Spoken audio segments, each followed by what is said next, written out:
Hello and welcome to the FatBoss Guide to Xhul'horac. Hello, yes, and this is a 4-phase encounter. It's definitely one of the more confusing fights in the instance, especially at first glance. There's so many different debuffs going on and whatnot, but ultimately, if you can get your head round how they work, it's not too difficult, especially if you have a strategy in play to deal with certain things. Now for this fight, you do want to bring 2 tanks, you want about 1 healer per group, and you want a mixed DPS setup. Cleave DPS really thrive here, so if you can bring them, why the fuck not? Now we have a lot of phases to get through, so let's talk about phase 1. In this phase, the boss is in his fell form, and right at the beginning you want to bring the boss towards the left or the right hand side of the entrance of the encounter area, and from this point onwards, you'll be wanting to move the boss around in a circle around the room when certain events happen. Now for your tanks to worry about, he'll do something called Fell Strike. This just deals a large amount of fire damage to your tank. It comes in on a timer, just make sure you have some form of active mitigation for it, otherwise you're going to be hit pretty hard.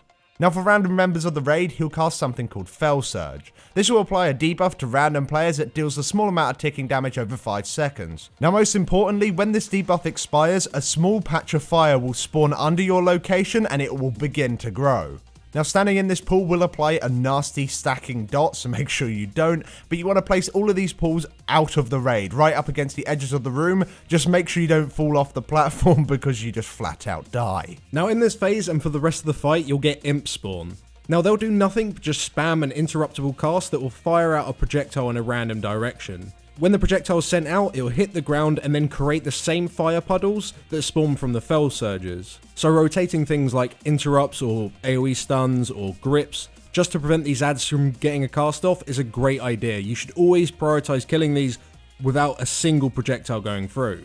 Now you also have a single Vanguard spawn early on in this phase. Now for your tanks to worry about, he'll do something called Fellblaze Flurry. This will deal a large amount of fire damage, and it also increases the amount of damage you take from all fire spells by 50% for 7 seconds, and this does stack up. Have 1 tank on the boss and have 1 tank on the ad. The stacks will drop before the next flurry comes in, so the extra fire damage you take is kind of irrelevant. The ad will also cast Chains of Fell on the raid. This will tether players together with chains, and while you're affected by these chains, you'll just be taking ticking damage. You can break these chains by running away from other players that are affected by the chains. Now when you're hit by anything in this fight that does fire damage, so either the Fell Strike or the Flurry on the tanks, or the Fell Surges or the Chains of Fell for the raid, you'll receive a debuff called Fell Touch that will last for 15 seconds. This is incredibly important as this debuff clashes with shadow damage, and we'll explain that a little more in a moment. So for phase 1, tank the boss in sort of like this quadrant, place Fell Surges on the edges of the room, focus down the ad,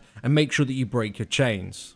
Now as soon as the boss hits 65%, the boss will transform from Fell to Void, and he'll transition into phase 2. At the moment of this transition, we make sure that we move the boss away from this particular quadrant of the room, and move him round to the next. In this phase, he no longer has any of his abilities from phase 1, but now has shadow variants. So he'll now deal Void Strike, which just deals a large amount of shadow damage to the tank, and he'll now do Void Surge. This is the exact same as Fell Surge, except it only affects a single player, and instead of spawning Fell Pools, it will now spawn Shadow ones instead.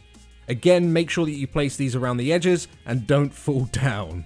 Now in this phase, a new type of ad will spawn called Void Fiends. These guys don't do anything but attempt to teleport on top of players after a long cast. The areas that they're teleporting to are marked with these purple swirly circles. If you're hit by them, you'll spawn shadow pools and take a large amount of magic damage, so avoid spawning any of these horrible shadow pools at all costs. Now in this phase, Omnus will spawn. Like in phase 1 with the Vanguard, have 1 tank pick this up while the other tank keeps the boss. Now Omnus will cast Withering Gaze on the tank that he's fighting. This deals shadow damage after a long cast and increases in intensity because of a shadow damage taken increased debuff that is applied at the same time. This debuff has a short duration, so it will drop before the next gaze comes in, just like Blade Flurry on the previous mob. Apart from that, he'll also spawn Black Holes. This will drag your entire raid team towards it while dealing ticking damage to everyone. You need to remove this black hole by having players run into the dead center of it. When they run inside, they take a large amount of shadow damage, but that damage is split between anyone who moves inside it. We'd recommend that you have pretty much any players nearby all move into it at the exact same time to share the damage, but instead what we've been doing is sending in small preset groups of players using damage reductions. It seems that you can't really cheese this black hole with immunities, such as like you can't send one paladin in with a bubble. However, if you use a actual damage reduction, they seem to work when you have 2 or 3 players go inside at the same time. So the idea is either send in small preset groups of players using damage reductions, or just lob a bunch of people in it just to soak this black hole. Now, whenever you take any shadow damage in this phase, you'll receive a debuff called Void Touched, and this lasts for 15 seconds.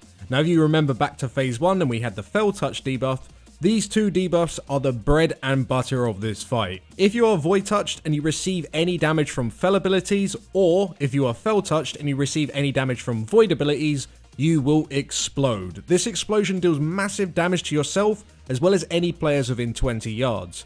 You'll also receive a brand new debuff that increases the amount of damage you take from future explosions by 100%, and this lasts for a minute. On top of this, it also stacks. Now, as bad as this sounds, you actually need to use this mechanic to clear certain areas of the room. If either a Fell Pool or a Void Pool are left unattended, they'll just grow too big and you'll just end up running out of space. Now, whenever this explosion effect happens near a pool, it will actually cause them to harmlessly despawn. And this can happen 2 ways. You can either have the pools meet naturally. Once they grow so big and they get near each other, they'll just explode. And of course, you need to look out for this and make sure your raid isn't nearby, otherwise they're going to take a load of damage.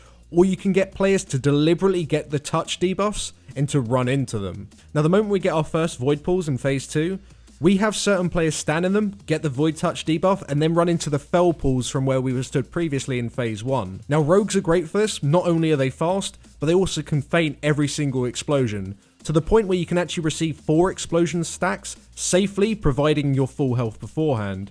Rogues can also reset their explosion stacks simply by using Cloak, meaning you can safely soak 8 times in a row, which is not only enough times to cover phase 2, but almost the entire fight. However, do note that if you cloak while you are either Void Touched or Fell Touched, you'll remove them, so don't cloak when you're about to explode on top of pools, only use it to reset your stacks. Now, you don't have to use rogues. On some kills we just use random healers or tanks when the ads are dead, or even people without damage reductions whatsoever. As long as you don't get more than 1 stack, anyone can pretty much do it and you should be fine. Now, if the void puddles in this phase become large, you can always get your explosion players to stand in the Fell Pools instead to get the Void Touched, and then run over the Void Pools. Just make sure that the raid isn't nearby so you don't explode on top of each other. Now, at 35%, the boss will transition into phase 3. In this phase, the boss will not spawn any new ad, apart from the imps and the fiends, but will now switch between his Fell and Void form on a timer. This means you'll have both Void and Fell strikes, and because of your touch debuffs from each associated damage type, you'll need to make sure that you have one tank only tanking while he is in Fell, and have your other tank only tanking while he is in Void. And on top of this, because he is switching between both phases, you'll also have to deal with both surge types as well. You need to continue placing them around the edges of the room, but make sure you do not place them near each other unless they're the same damage type. However, you may want to place them near the opposite pools just so they clear each other, but make sure they're nowhere near the raid because you obviously don't want them to explode on top of you. Now, while the raid is running about with all these different Void Touch debuffs and that nonsense, as the soaker, you want to be constantly clearing where the raid is going to be moving to next. If you can clear an entire half of the room, that is perfect because you want as much space as possible for phase 4. At 20%, the boss will transition and you will deal with his last phase. In this phase, no ads will spawn at all, so you want to make sure that you finish off any ads that are left and stack underneath the boss. He will now do a burst of damage to the entire raid every 10 seconds, and this also increases the damage he deals by 20% every single cast, so you need to kill him before he kills you. He will still, however, switch between both Fell and Void, so tanks, make sure you are tank switching at the correct time, and raid members, you will have the Void and Fell surges, so you need to make sure that you move out the raid and place them in separate locations so they don't explode on top of each other, or at least they don't explode right on top of you. Now, in this last phase, as a player who was previously doing all the explosions, if you did your job properly, you don't really need to do it in this phase, so you can now just go back to focusing and nuke down the boss. For the healers, note that players that have either the Void or the Fell Surge debuff, they need to be spot healed in this phase. While they have the debuffs, obviously they're going to be taking ticking damage, and if you add the boss's burst that comes in every 10 seconds on top of this, they can easily be comboed. So you need to make sure that they're receiving enough healing. On top of this, players that do get the surges, it's a good idea to use a damage reduction. Apart from that, you'll just want to save your damage reduction and healing cooldowns towards the end of the phase, so sub 10%, as this is where he's going to be doing the most amount of damage with a burst. And his final burst will probably be close to one-shotting you, so that's when you need to make sure you have aura mastery, barriers and links, all that sort of stuff just to keep you alive. And that's pretty much the fight. It gets very, very sketchy towards the end, but it is 100% to do with, can you clear up the goo properly? Because if these fires get out of control, you just won't have enough space in phase 4. You'll get like Void and Fel right next to each other on phase 4, and it'll explode on the raid, and that will pretty much one-shot you if comboed with one of those burst abilities towards the end. Just make sure that you are clearing up, and don't worry about boss damage until he gets to 20%. Always kill the ads. I can't emphasize that enough. If you get overwhelmed by these ads, people will be taking too much shadow damage or fire damage, and it just gets very, very messy. So clear up the ads, clear up the goo, and then kill the boss. Well, thank you very much for watching, guys. If this guide did help out, then please do drop us down a like. It helps us out a lot, and we will see you in the next video. Thanks for watching. Thanks for watching.